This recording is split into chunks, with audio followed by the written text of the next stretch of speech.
문화의 혜택을 별로 받지 못하는 곳에 사시는 어떤 할아버지 한 분이 계셨어요.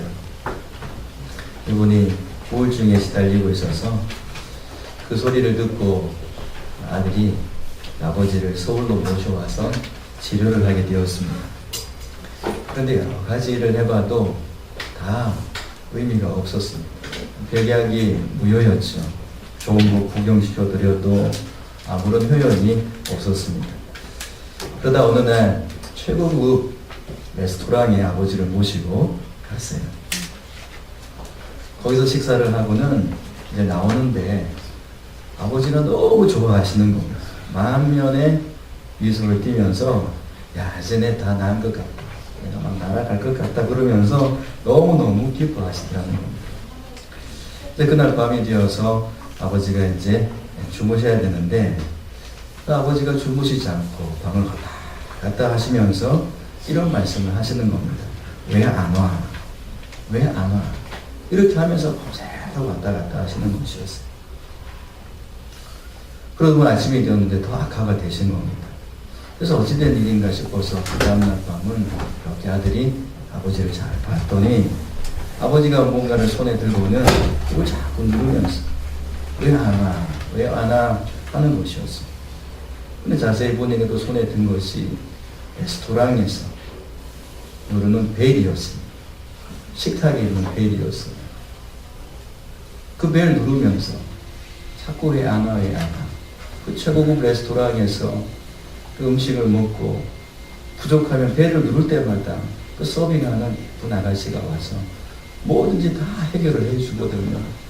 그러니까 그게 너무 좋아서 그 벨을 몰래 갖고 오신 거예요. 그리고 밤에 그걸 누르면서 왜 안 와? 누르고 나서 왜 안 와? 하신 것입니다. 웃음 참으면 병됩니다. 여러분 혹시 그 벨 여러분 누르고 있지 않습니까? 저는 많이 그 벨 눌렀어요. 왜 안 되지? 그 벨 누르면 행복할 것 같아서 그 벨 눌러보고 다른 사람이 또 그거 아니고 이게 또 기쁨을 준대요. 그러면 그 벨 또 붙들고 밤새도록 누르면서 왜 내겐 행복이 안 와?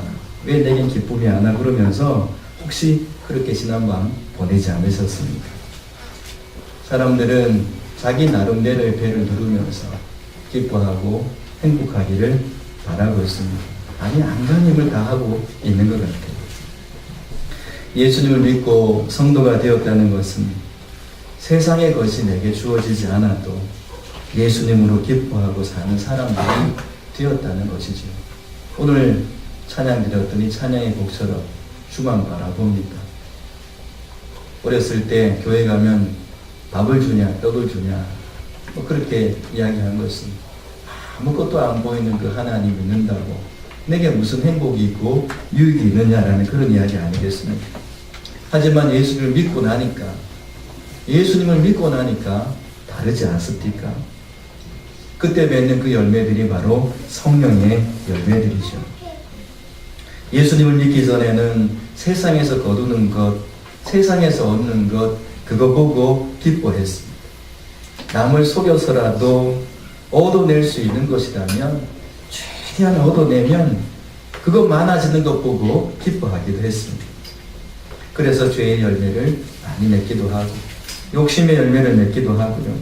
그러다 보니 지옥의 열매를 맺으면서 살게 된 것인데 이제 예수님을 믿고 나서 그 모든 것 청산하고 예수님 안에서 종이 달라진 그런 성령의 열매를 맺으면서 살게 된 것이죠.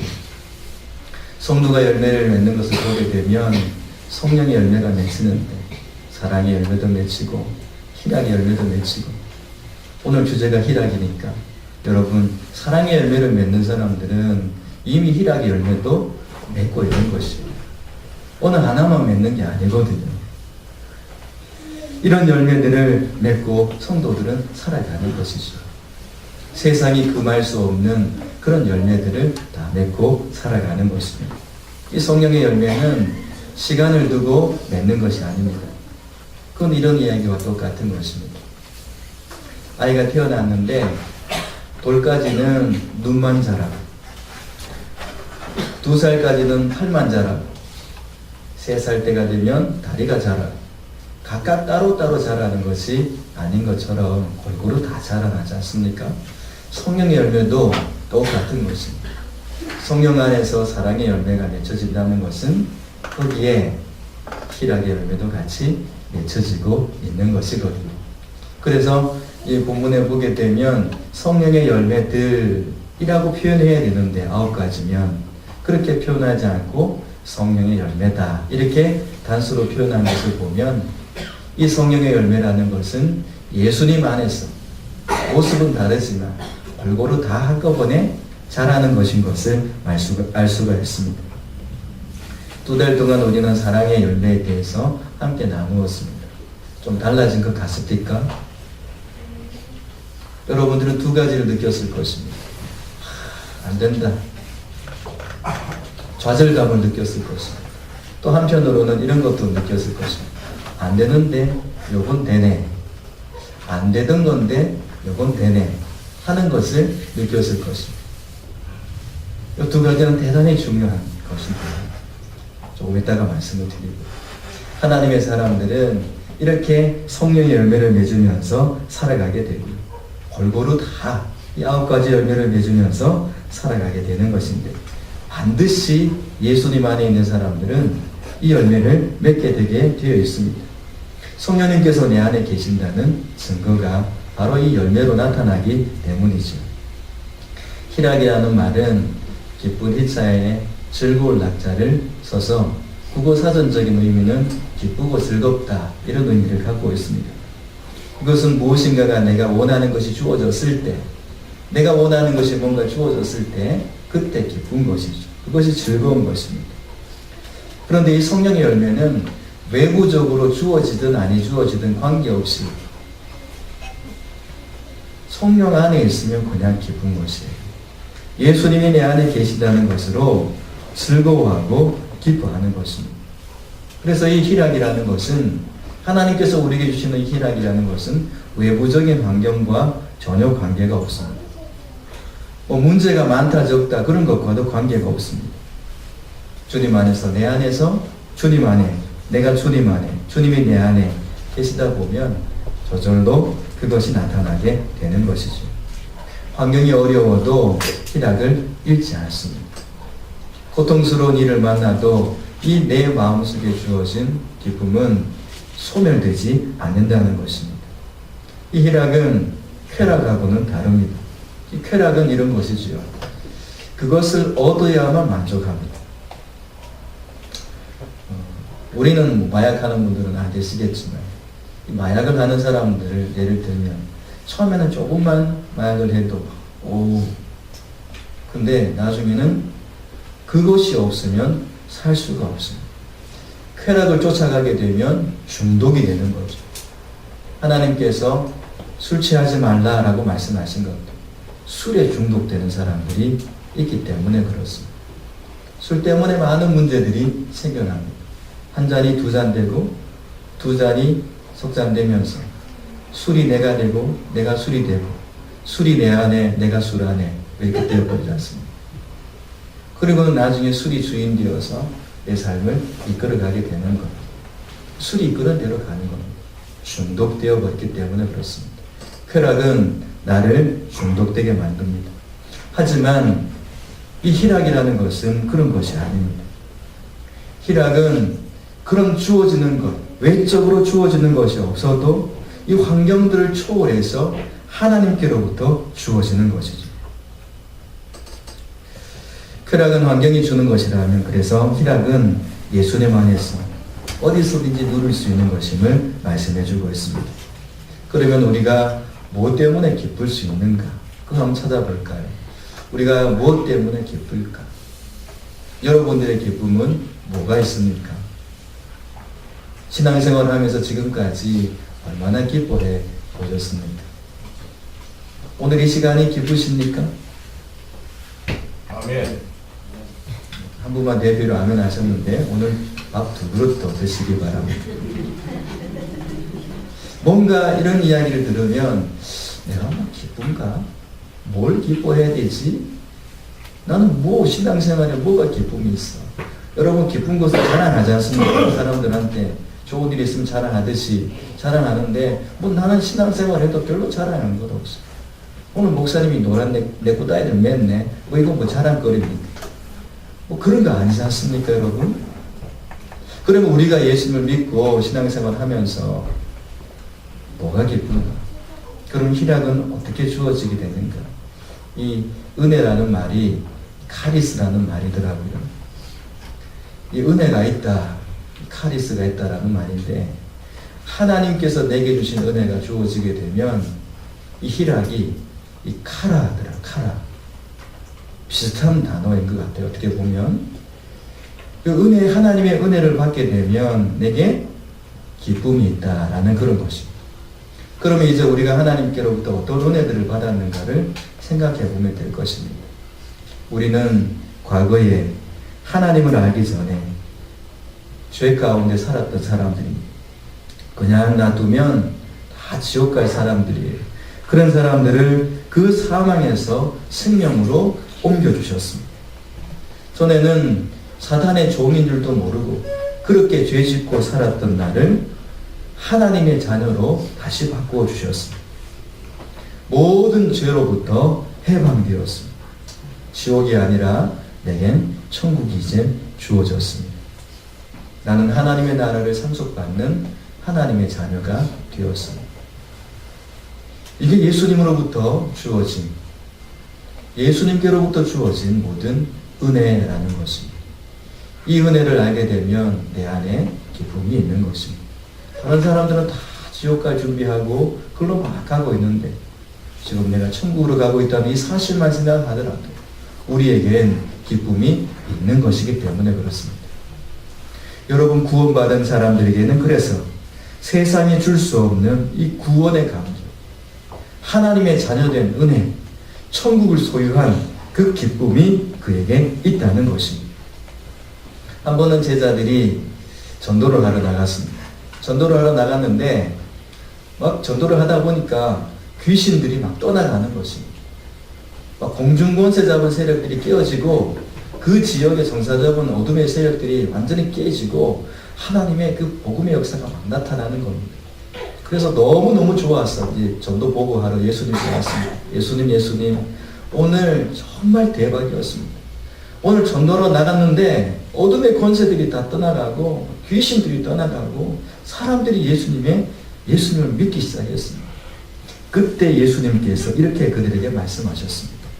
귀신들이 너희에게 항복하는 것으로 기뻐하지 말고 너희 이름이 하늘에 기록된 것으로 기뻐하라. 이게 희락인 것입니다. 내게 어떤 현상적인 것이 나타나므로 그것 때문에 막 기쁘고 즐겁고 물론 그것도 있을 수 있습니다. 그런데 진짜 기쁨은 내 속에서 구원의 은혜, 내가 하나님의 자녀가 되었다는 그 은혜, 멸망의 길이 아니라 영생의 길로 가고 있다는 그 축복, 그것으로 인한 감격과 기쁨이 내 안에 있는 것, 그것이 은혜라는 것입니다. 여러분, 때로는 힘들고 어려울 때 있잖아요. 그럴 때도 여러분 열심히 신앙생활 하시면서 기도하고 찬양하고 그러지 않습니까? 그걸 보면서 세상 사람들은 그런 이야기 합니다. 도대체 뭐가 좋아 노래하노? 그런 이야기 하지 않습니까? 교회 가봐도 당신 그렇게밖에 못 사는데 그런 교회가 뭐가 좋다고 그렇게 나가고 있습니다. 그런 하나님이 뭐가 좋다고 그렇게 주여 주여 하면서 삽니까? 너무나 물음표들을 많이 달고 있습니다. 하지만 우리는 알아요. 우리 안에는 구원의 은혜가 있고 예수님께서 그 모든 환난 가운데 나를 지키시고 계시기 때문에 우리는 기뻐하고 살아가는 것입니다. 나같이 못난 사람이 하나님 나라의 백성이 되었습니다. 나같이 나 같은 죄인이 하나님의 사람이 되었습니다. 벌레만도 못한 내가 용서받을 수 있나요? 그 주님께서 내가 너의 죄를 사해 준다라고 말씀하십니다. 때로는 창기처럼 버려진 인생이고 아무도 주목하지 않고 너는 차라리 죽어 없어져야 마땅한 사람이라고 모두가 돌 들고 그 여인에게 돌을 던지려고 할 때 예수님께서 나도 너를 정죄하지 않는다. 용서하시고 계십니다. 그 사랑의 주님이 나와 함께 계시다는 그것이 내게 기쁨이고 은혜고 또 내게 행복을 주는 것입니다. 우리 찬송가 446장에는 주 음성 외에는 더 기쁨 없도다. 날 사랑하신 주 늘 계시옵소서. 기쁘고 기쁘도다. 항상 기쁘도다. 나 주께 왔사오니 복 주시옵소서. 3절 가사는 그렇습니다. 주 떠나가시면 내 생명 헛되네. 기쁘나 슬플 때 늘 계시옵소서. 나의 행복과 나의 기쁨은 예수님께 있습니다라는 그런 찬송의 고백 아니겠습니까? 시편 16편에서 그렇게 말씀하고 있습니다. 내가 여호와를 항상 내 앞에 모시며 그가 나의 오른쪽에 계심으로 내가 흔들리지 아니하리로다. 이러므로 나의 마음이 기쁘고 나의 영도 즐거워하며 내 육체도 안연히 살리니 이는 주께서 내 영혼을 수월에 버리지 아니하시며 주의 거룩한 자를 멸망시키지 않으실 것임이니이다. 주께서 생명의 길을 내게 보이시리니 주의 앞에는 충만한 기쁨이 있고 주의 오른쪽에는 영원한 즐거움이 있나이다. 주님 앞에 기쁨과 즐거움이 있다라는 그런 신앙의 고백을 하고 있습니다. 그래서 기쁨이라는 것은 예수님이 내 안에 계시다는 구원의 분명한 확신이 있는 사람들에게 주어지는 큰 축복인 것을 말씀해 주고 있습니다. 성령 충만한 사람은 기쁨이 충만할 것입니다. 성령 충만하면 막 방언을 하고 은사를 가지고 귀신을 쫓아내고 그건 선물이고요. 열매는 이런 것입니다. 어떤 상황 속에서도 기쁨이 있습니다. 이 마르다가 예수님 초대해 놓고 바쁜 일이 생겼습니다. 바쁜 일이 생기니까 이 바쁘다 보니까 뭘 놓쳐버리냐면 예수님을 잃어버리게 됩니다.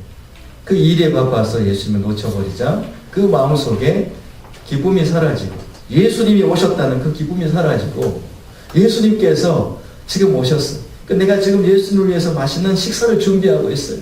내가 예수님을 위해서 뭔가 하고 있다는 그 즐거움마저도 잃어버리게 되었다는 것입니다. 예수님을 잃어버리게 되고 바쁜 것 때문에 말이죠. 그것은 충만한 삶이 아닙니다. 충만한 삶은 예수님이 내게 계시기 때문에 늘 기쁜 삶을 살아가는 것이죠. 네. 사도행전 2장 46절 말씀이에요. 그 말씀에 보게 되면 초대교회의 성도들의 모습을 말씀해 주고 있습니다. 믿는 사람이 다 함께 있어서 모든 물건을 서로 통용하고 또 재산과 소유를 팔아 각 사람이 필요를 따라 나눠주며 날마다 마음을 같이하여 성전에 모이기를 힘쓰고 집에서 떡을 떼며 기쁨과 순전한 마음으로 음식을 먹고 이 말씀이 나옵니다. 모이는 게 기뻐요. 나눔이 기뻐요. 성전에 모이는 것이 기뻐요. 자신의 소유를 나누는 게 기뻐요. 왜 그럴까요? 세상의 것은 없어지는데 자꾸 모이면 피곤하잖아요. 매일 성전에 이분들은 모였다는 것 같은데 그러면 피곤할 건 아니에요? 그런데 그게 아니었습니다. 구원의 은혜가 얼마나 커서 성령이 충만해서 기쁨이 가득 넘치게 되었다라는 것입니다. 심지어 제자들은 핍박을 받는데도 기쁨이 있었습니다. 유대인들이 경건한 기부인들과 그의 신의 유력자들을 선동해서 바울과 바나바를 핍박을 합니다.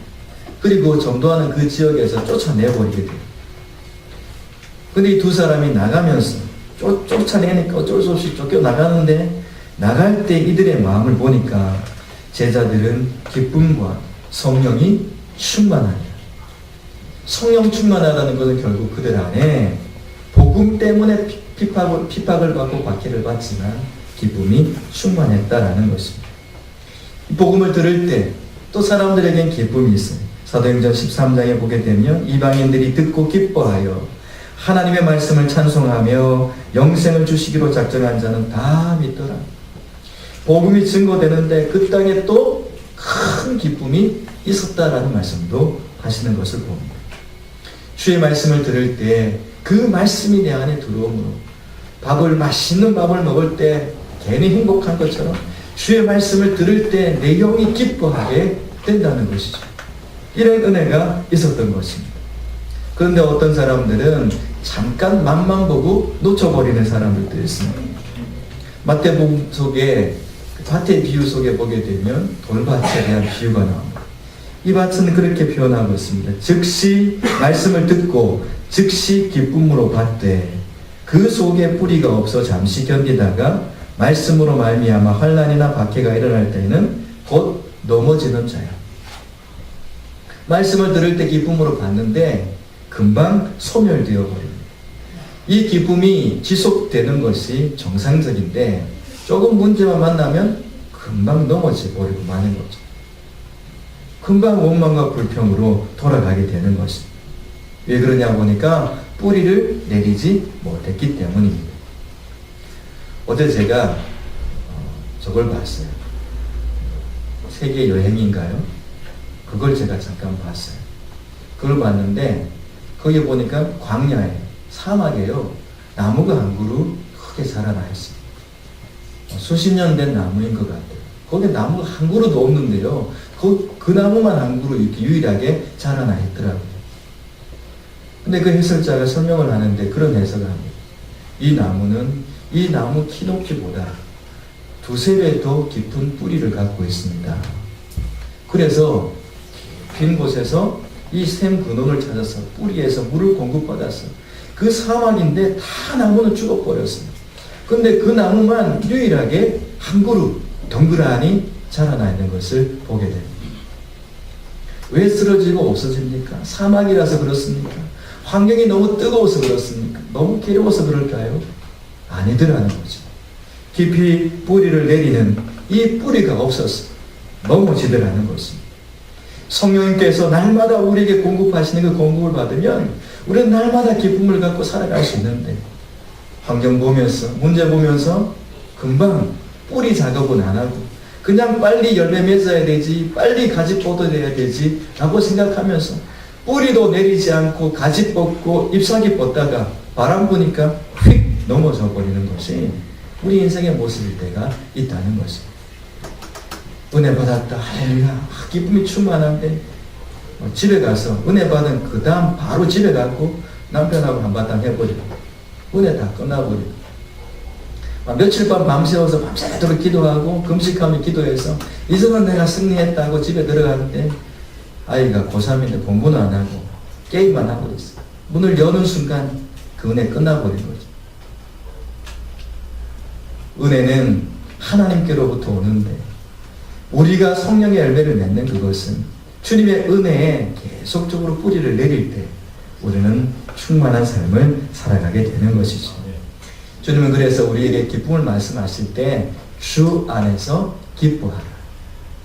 주 안에서 기뻐하라 라고 말씀하고 있습니다. 주님 안에 있으면 기쁨이 있다라는 그런 말씀이죠. 어디 가서 기쁨을 얻는 것이 아니고 무엇을 얻어서 기쁨을 얻는 것이 아니고 주님 안에 거함으로 우리는 기쁨을 얻는 것입니다. 기쁨이 여기 있다 싶어서 거기 가고 기쁨이 저기 있다 그래서 거기 가고 이런 환경이 기쁨을 준다 그러면 그곳을 찾아가고 그런 것이 기쁨이 아니라는 것입니다. 그런 것이 없어도 이 하나님께서 주시는 희락이라는 이 기쁨이라는 것은 환경이나 이런 어떤 것들이 주는 것이 아니고 예수님과의 관계에서 주어지는 것임을 말씀해 주고 있습니다. 다윗은 그래서 하나님께 이렇게 고백합니다. 여호와는 나의 목자시니 내가 부족함이 없습니다. 주님은 나의 목자십니다. 왕되면 편안합니까? 왕되면 골치 아픈 일들이 얼마나 많은지 모릅니다. 그렇지 않습니까? 저는 대통령 안 된 것이 얼마나 감사한지 모르겠습니다. 저는 몇 가지 문제만 해도 막 머리가 아픈데 이런저런 일을 하려면 대통령이 얼마나 머리가 아프겠습니까? 다윗이 왕이 되어서 문제투성이었을 것입니다. 근데 그는 그 모든 것들을 뒤로 하고 주님을 바라보면서 주님은 나의 만족입니다 라고 고백하고 있는 것을 봅니다. 여러분 오늘 말씀을 이렇게 마무리하도록 하겠습니다. 사랑의 열매를 맺는 사람들은 기쁨의 열매도 같이 맺게 되어 있습니다. 같이 자라기 때문에 그렇죠. 근데 이 기쁨을 가로막는 것들이 있어요. 죄책감이라는 것이 가로막습니다. 나는 해봤는데 안 돼요. 나는 해봤는데도 안 되더라고요. 또 죄 지었어요. 그럼 어떻게 합니까? 70번에 7번까지 용서하시는 주님 앞에 엎드리는 것입니다. 왜 그 죄짐을 내 스스로 정죄하고 그 죄짐을 내가 왜 또 지고 가려고 합니까? 지금까지 내가 해결할 수 없는 문제였는데 말이죠.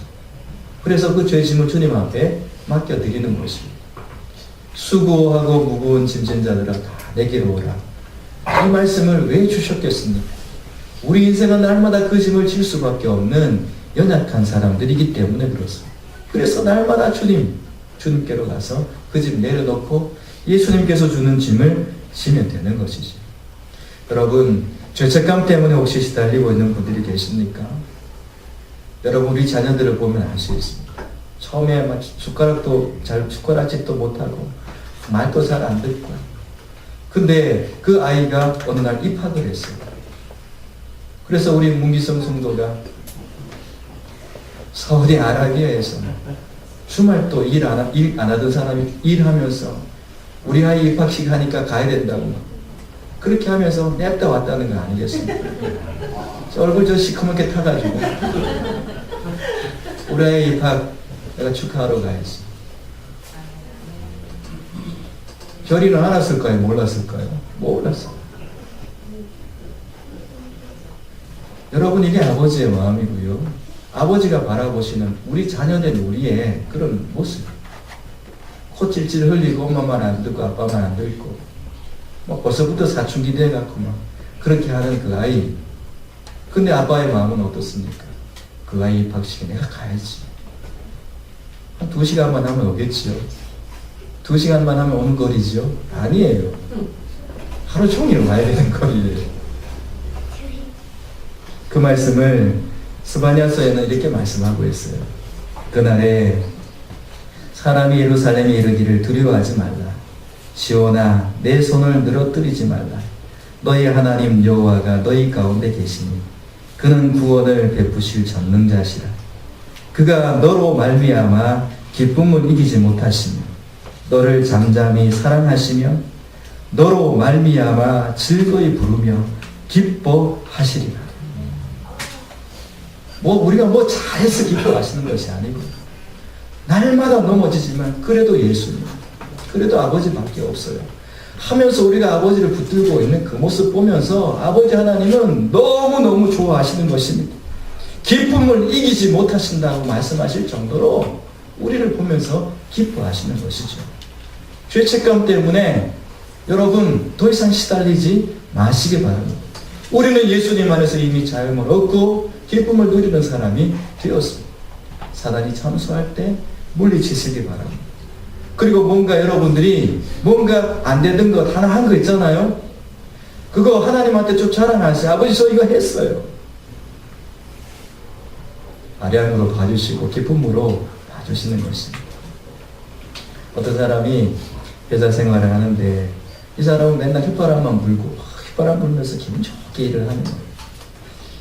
근데 이제 월급날이 되어서 월급을 주는데요.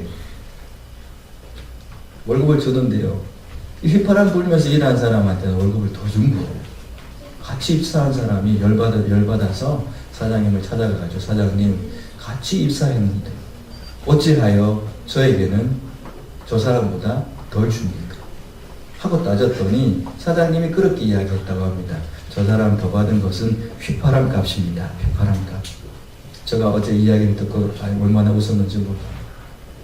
휘파람을 불면서 기뻐하고 하니까 그 시너지 효과가 얼마나 많이 나겠습니까? 기분 좋게 일하니까 능률도 오르고 그 기분 좋게 만든 제품 그거 사용하는 사람들이 얼마나 또 기분 좋겠어요.